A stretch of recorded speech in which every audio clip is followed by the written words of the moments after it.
Graça e paz, irmãos e irmãs, que a graça e a bondade do Senhor esteja abençoando a sua vida, abençoando a sua casa.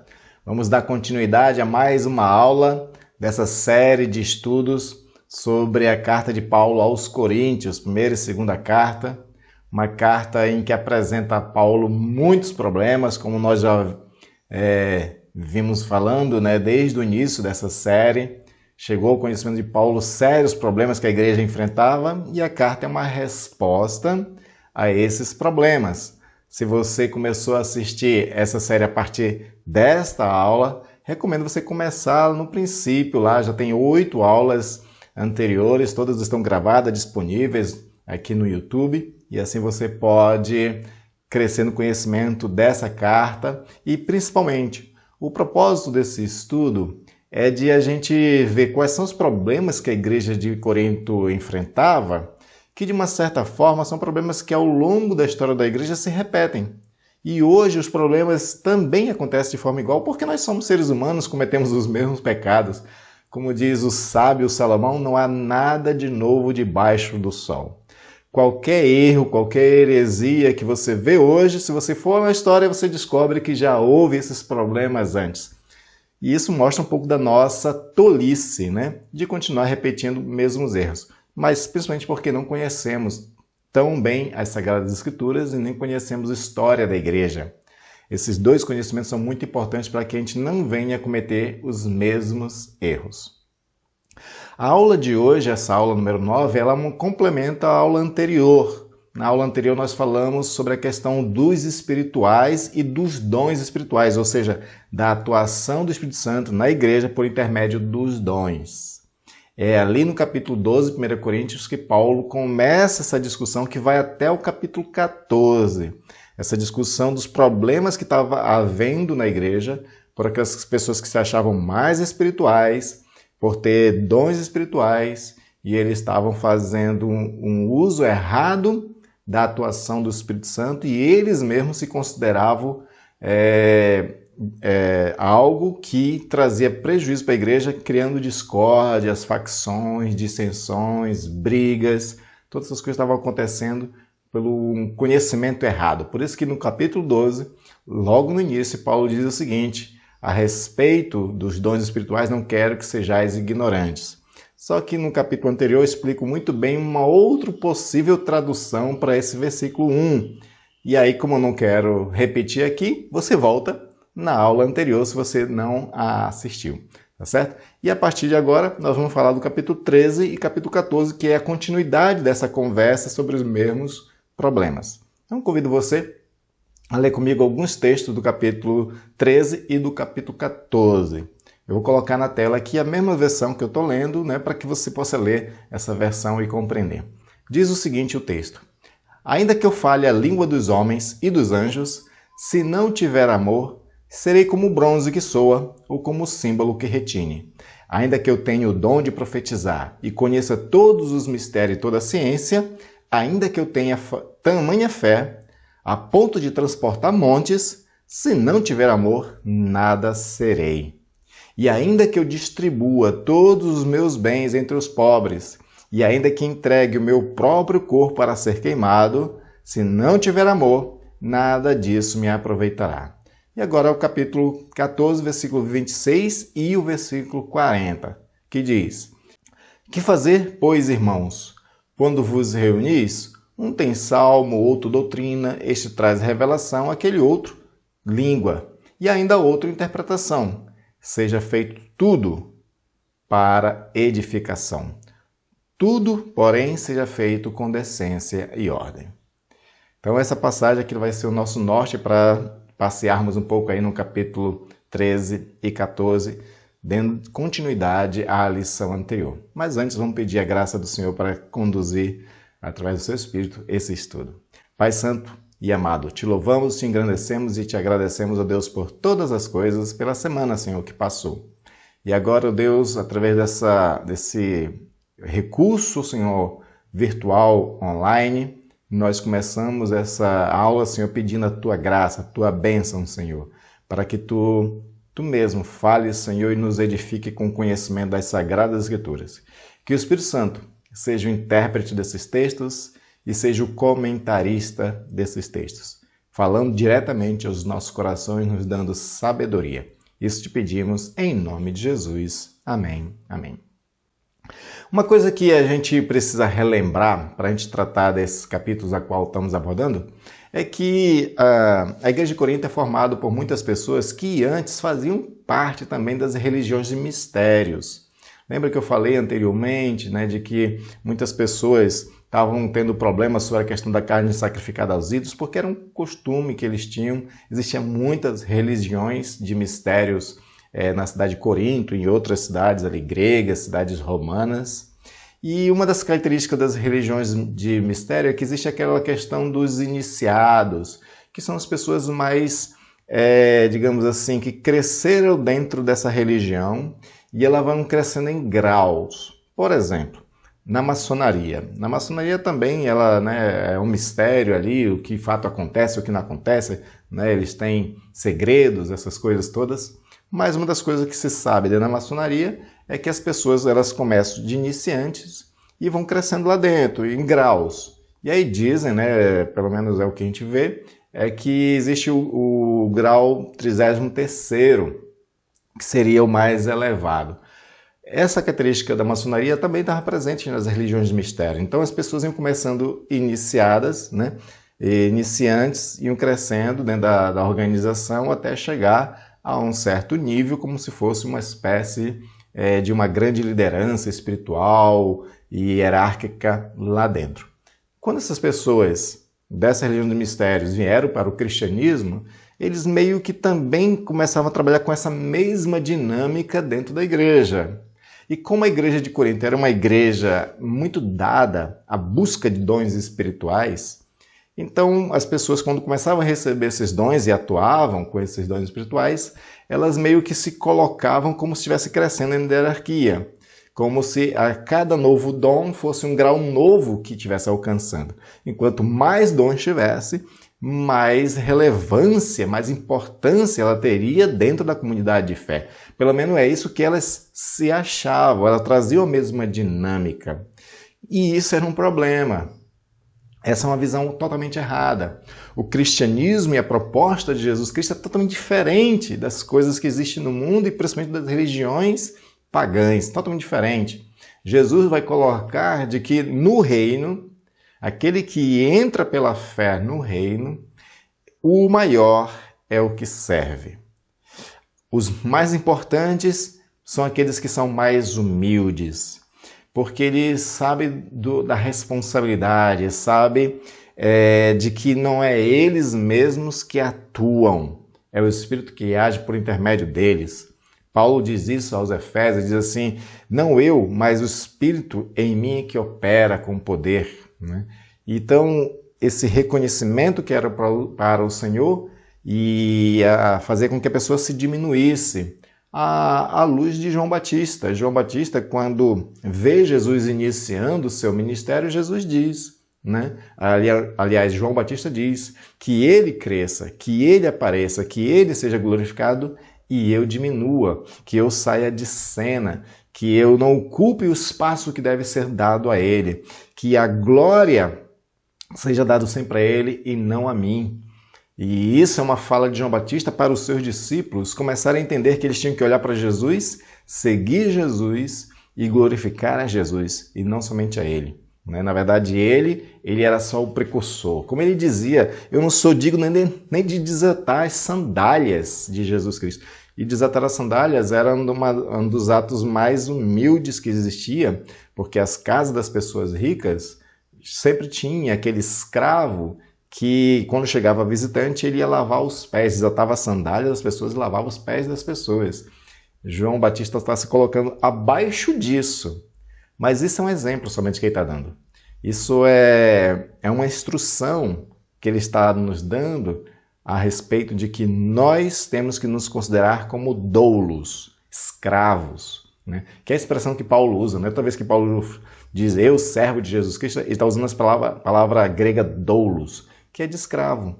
Só que o João Batista vai colocar a situação menos do que isso ainda. Eu não sou digno nem de como se fosse um escravo que desata a sandália. né? Esse sentimento de humildade que João Batista tinha, que Paulo tinha, é o que nós temos que ter também, mesmo recebendo dons espirituais, porque é o Senhor quem opera. E era isso, então, que estava acontecendo na igreja de Corinto. As pessoas traziam a dinâmica das religiões de mistérios, elas agiam como se elas estivessem num crescente dentro da igreja, se tornando mais espiritual do que os outros, né? E isso fazia com que eles se orgulhassem, que eles se ensoberbecessem. Tanto que Paulo vai dizer aos próprios Coríntios, no capítulo 3, né? Olha, o conhecimento ele ensoberbece, o amor é que edifica. E Paulo vai trazer essa mesma compreensão agora para esses capítulos que nós estamos abordando. Por quê? Porque a soberba que as pessoas começavam a ter, por conta de ter mais dons espirituais, na verdade, as esvaziava. Esvaziava porque... Lembra lá de Samuel, quando está escolhendo o substituto para o rei Saul? Né? Vem os filhos de Jefté, e aí o Samuel olha, um mais bonito do que o outro, mais bem apresentado, aí o Senhor vai dizer não, não, não, e o Samuel fica confuso, que, né, tantas pessoas aqui boas, né, de bom porte, bem apresentada, tem uma boa compostura de liderança, e aí Deus diz para Samuel, eu não vejo como o homem vê, vocês veem a aparência, o exterior, eu vejo o coração. Então, na igreja de Corinto apareciam essas pessoas que tinham uma posição elevada, porque muitas dessas pessoas eram ricas. Eu já falei aqui que a igreja de Corinto ela tinha essas divisões de classes entre elas, né? Tinha pessoas ricas, abastadas, e existiam os pobres e até escravos. E aí esses mais ricos, né, se achavam alguma coisa, ainda mais quando tinha dons espirituais. E aí Paulo diz uma coisa aos Gálatas que serve para os Coríntios, quando ele diz lá em Gálatas capítulo 6, versículo 3, o seguinte: se alguém julga ser alguma coisa, não sendo nada, a si mesmo se engana. Ou seja, ela aparentemente parece ser alguma coisa, mas o seu coração é vazio. As suas atitudes interiores não são das melhores. Então ela está se enganando. É isso que Paulo quer também ensinar às igrejas de Corinto. Por isso que ele vai começar, né, o capítulo 13 de 1 Coríntios nessa questão. Né? Se você tem profecia, se você tem dons, se você tem fé de transportar montes, se você tem todas essas coisas, mas se não tiver amor, né, nada é. Ou seja, ainda que tenha muitos dons, mas o coração não tem amor, você está vazio. É isso que ele está querendo dizer. A pessoa se enche de dons espirituais e se esvazia de amor. É isso que estava acontecendo na igreja de Corinto. É isso que aconteceu com a igreja de Éfeso também, segundo aquele relato lá de Apocalipse capítulo 2, quando fala da igreja de Éfeso, né, fala de que eles tinham dons, eles eram uma igreja boa de doutrina, mas tinham perdido o primeiro amor, tinham se esvaziado do primeiro amor. E aí é por essa questão que Paulo quer trazer o amor para a discussão, para que o amor seja o regulador, seja a gerência dos dons. Ou seja, você tem dons espirituais, que a forma de você manifestar esses dons, agir com esses dons, seja por intermédio do amor. E aí ele traz o amor no capítulo 13, e colocando o que é o amor. O amor é desinteressado, o amor não se arde em ciúmes, não inveja, não se envaidece, não busca os seus próprios interesses, mas se compadece das pessoas, busca a verdade, a justiça, né? O amor é essas coisas que torna, de fato, a pessoa cheia e rica. O que enriquece as pessoas é a prática do amor e de ações regidas por amor. Amor no coração é que preenche as pessoas de verdade e que torna ela alguma coisa. Porque no final do capítulo 13, Paulo vai colocar essa questão. Não é? Ele diz que agir de certas formas com dons sem amor é nada. Aí ele explica o que é amor. Aí depois ele vai dizer o seguinte, olha, quando chegar o que é perfeito, quando o Senhor vier, vai ser revelado tudo. E aí aqueles que tinham profecia, vai acabar. Aqueles que tinham qualquer dom, vai acabar. Tinham conhecimento, qualquer coisa vai acabar. Né? Aí o que vai restar? Aqueles que tinham amor. Olha só. Resta o amor. Diz que de todas as outras coisas cessarão, é a expressão na nossa tradução, né? Todas as outras coisas cessarão. O amor é o que permanece. Aí Paulo ele não quer que as pessoas deixem de ter, não é, os dons, mas ele quer que essas pessoas ajam por intermédio do amor, para que assim os dons eles sirvam ao propósito que deve servir. Essa que é a questão. Porque o que estava acontecendo na igreja de Corinto, por esse exibicionismo, por essas falsas aparências de pessoas querer se achar melhor uns que os outros, criava desordem no culto e a igreja ficava sem edificação. Ele diz isso em 1 Coríntios capítulo 14, versículo 2, quando ele diz o seguinte, ó, pois quem fala em outra língua não fala a homens, senão a Deus, visto que ninguém o entende, e em espírito fala mistérios. O que ele está dizendo? Olha, quando você fala em línguas, você não está falando das pessoas. Por isso que ninguém entende. Em espírito você fala mistérios. Os mesmos mistérios que você gostava antes das outras religiões. Só que isso não edifica. Isso não edifica. Isso gera só exibicionismo. Você fica se exibindo falando línguas. Por isso que ele vai determinar mais tarde, né, ainda no capítulo 14, de que se você fala em línguas, que outro interprete. E o bom é que seja o outro, não você mesmo. Né? Porque o outro interpretando vai realmente certificar que o que você está falando em línguas vem da parte do Espírito. E é o mesmo Espírito dá línguas, dá interpretação de língua para outro interpretar. E haja edificação na igreja. Tanto que ele vai dizer, se você fala em línguas e ninguém interpreta, que você se cale na igreja. Né? E aí ele fala isso na igreja, no lugar da comunidade. Por quê? Porque não está havendo edificação, está havendo tumulto somente. Está havendo exibicionismo da sua parte. Essa que é a recomendação. Basta ler direitinho o capítulo 14, que você entende muito bem isso. Né? E aí, Paulo começa a trabalhar a questão de que quando eu uso os dons espirituais regidos pelo amor, aí eu consigo obedecer, cumprir o propósito do culto. E qual é o propósito do culto? É a edificação, a evangelização e a glória de Deus. Esses três são os propósitos principais de um culto. E aí, por exemplo, nós vamos ver na questão da edificação. 1 Coríntios capítulo 14, 12 diz, assim também vós, visto que desejais dons espirituais, procurai progredir para a edificação da igreja. Para a edificação da igreja. Esse que é o propósito. Paulo dizendo, olha, visto que vocês desejam dons espirituais, e Paulo não está condenando o desejo, é bom querer ter dons espirituais, mas desde que vocês possam progredir. Como é que vocês progridem? Agindo em amor, para a edificação da igreja. Esse é o primeiro propósito de um culto. É para isso que os dons espirituais são derramados sobre a igreja. O Espírito capacita, o Espírito atua através dos irmãos da igreja para a edificação mútua, para o crescimento espiritual de toda a igreja. Para que a gente deixe de ser menino e seja conduzido à maturidade da fé. Como Paulo diz lá em Efésios capítulo 4. Né? Sair dessa meninice, sair desse estado mundano, agindo no Espírito, para que toda a igreja seja edificada. E é interessante que ainda em Efésios capítulo 4, onde ele fala sobre o propósito, né, ali do crescimento, no versículo 16 ele diz o seguinte, que é edificada em amor. Você vê que a igreja cresce quando ela cresce em amor. A gente tem balizas diferentes das Sagradas Escrituras e do Espírito para analisar as coisas. A gente analisa uma boa igreja pelo tamanho numérico dela. Né?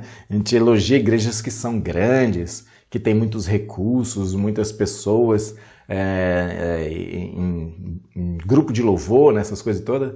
Então a gente considera que sucesso de uma igreja está bem quando ela cresce numericamente. que tem uma certa verdade aí, mas não é assim que o Espírito, não é assim que as Sagradas Escrituras nos ensina a respeito de como é que nós devemos avaliar. À luz do que Paulo está dizendo em Efésios capítulo 4, dos versículos 11 até o 16, a igreja ela cresce, a igreja ela se torna madura, ela mostra que de fato cresceu e progrediu quando ela cresce em amor. Amor que faz com que ela viva aquela realidade do versículo 1 de Efésios 4. E Efésios 4, 1, 2, 3 vai colocar de que essa igreja ela vive na unidade da fé.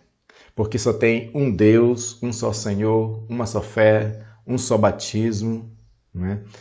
Ela vive em unidade por causa do amor. Unidade que faltava na igreja de Corinto. A igreja de Corinto ela vivia em divisões, em facções, em brigas. Então Paulo traz o amor para unificar essa igreja. E essa igreja, progredindo no amor, ela se torna uma igreja que edifica uns aos outros. Então esse é o primeiro propósito do culto. O segundo propósito do culto vai ser a questão da evangelização e o terceiro, a glorificação de Deus. E aí eu vou ler essas duas passagens aqui de 1 Coríntios 14, 24 e 25 para mostrar para você esses outros dois propósitos. Diz o seguinte: porém, se todos profetizarem e entrar algum incrédulo ou indouto, é ele por todos convencido e por todos julgado. Torna-se-lhe manifesto o segredo do coração e, assim, prostrando-se com a face em terra, adorará a Deus, testemunhando que Deus está, de fato, no meio de vós. Olha só que passagem bonita, né? Então aqui aparecem os outros dois propósitos. Quando diz o seguinte, olha, havendo profecia, as pessoas profetizando na igreja, e a profecia, ela tem alguns significados na linguagem de Paulo.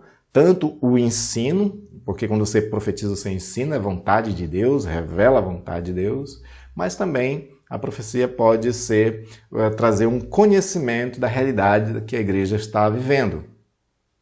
Então, havendo essa profecia aqui, como Paulo está abordando, né, quando entra um incrédulo, um descrente, né, ou um indouto, essas pessoas elas vão ser convencidas pela manifestação do Espírito, pelos dons espirituais que as pessoas estão atuando na igreja, baseado em amor, e aí por todos essas pessoas acabam se tornando convencidas. Elas se convertem, um convencimento que gera convertimento. E isso então é um dos papéis também do propósito do culto, que as pessoas se convertam, que as pessoas cheguem ao conhecimento da verdade, cheguem ao conhecimento de Deus, que elas ouçam a pregação, né, e sejam levadas ao reconhecimento do pecado, da justiça, do juízo, tomem conhecimento da boa nova do Evangelho da salvação em Jesus Cristo. E aí ela se converte. Né? Edificação, evangelização. E o nosso texto também fala sobre a glória de Deus, porque essas mesmas pessoas, elas sendo convencidas e convertidas, vendo a atuação do Espírito Santo, que as pessoas agem em amor, o que elas vão reconhecer? Elas vão reconhecer que Deus está no meio. E aí o nosso texto aqui do versículo 25 diz o seguinte: adorará a Deus, glorificará a Deus, em outras palavras, renderá a Deus adoração e glorificação. Por quê? Porque é Deus quem está atuando. A igreja percebe que é Deus. Ela não vê coisas que são confusas para ela. Pelo contrário, Paulo vai dizer, em 1 Coríntios 14, que quando não age em amor, quando é só esse exibicionismo de dons, isso gera confusão. E as pessoas se escandalizam, achando que estão todo mundo louco. Mas quando é em amor, isso impacta a vida das pessoas, porque é de fato Deus agindo. E aí, impactada, essa pessoa rende glória a Deus. Ela vê que é Deus quem está no meio dessas pessoas. E aí não tem porquê não querer fazer parte dessa comunidade de fé e seguir a esse Deus maravilhoso. Então esses são os dois propósitos, né? Três propósitos que Paulo tem para que a igreja de Corinto coloque o amor como o princípio regulador do uso dos dons espirituais. E aí, de fato, sim, elas sejam seres espirituais e não pessoas carnais usando dons, como eu abordei no capítulo anterior, na lição anterior, tá certo? E aí, por último, né, Paulo ele também se preocupa com o culto, né? Além de que venha a ser cumprido os propósitos do culto, Paulo se preocupa também com a ordem do culto. Então, Paulo também quer regular a ordem do culto, que é um tema muito precioso para nós teólogos reformados, para igrejas reformadas, seja batistas, seja presbiterianas, porque as igrejas de linha reformada, que são herdeiras da Reforma Protestante, elas valorizam muito a questão da ordem do culto.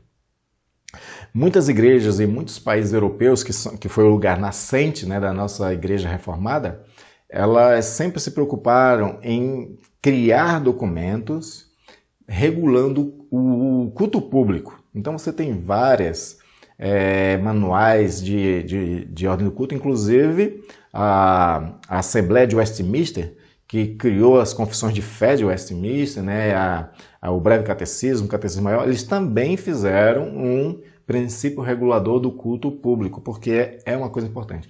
E o que se preocupa nessa questão de regular o culto, a ordem do culto? É para obedecer aquilo que Paulo coloca aos Coríntios. E aí eu quero ler novamente o texto de 1 Coríntios 14, 26, que diz o seguinte: que fazer, pois, irmãos? Quando vos reunir, um tem salmo, outro doutrina, este traz revelação, aquele outra língua e ainda outro a interpretação.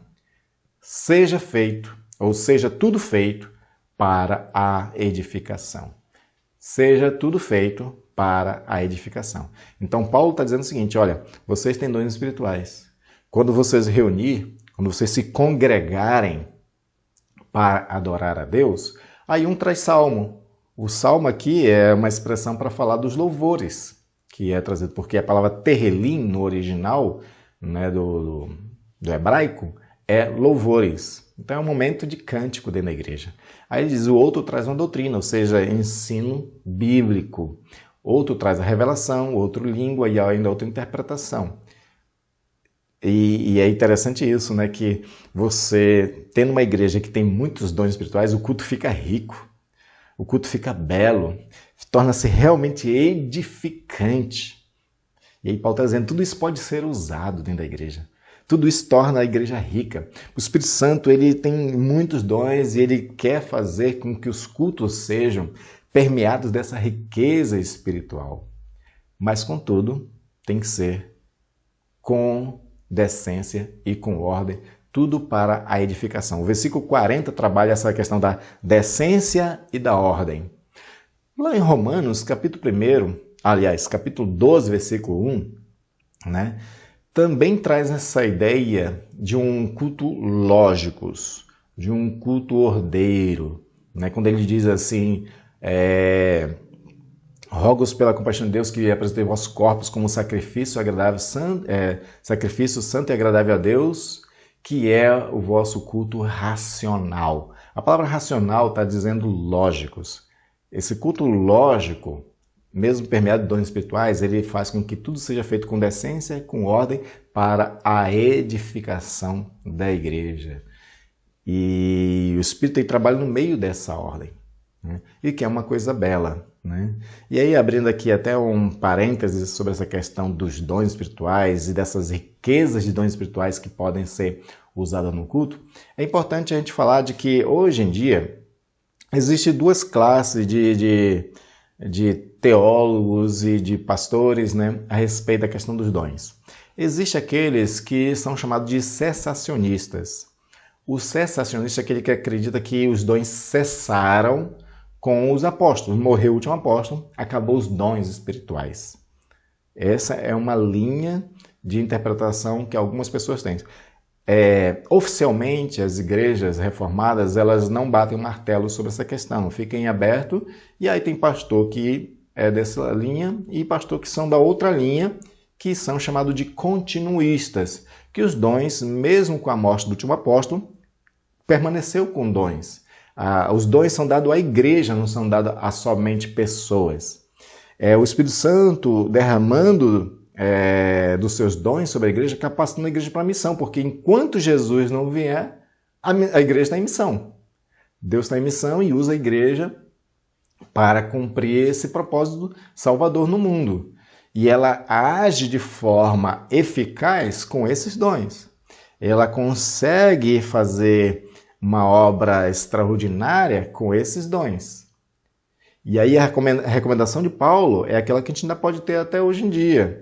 No final do capítulo 13, início do capítulo 14, 1 Coríntios, Paulo diz: buscai com zelo os melhores dons.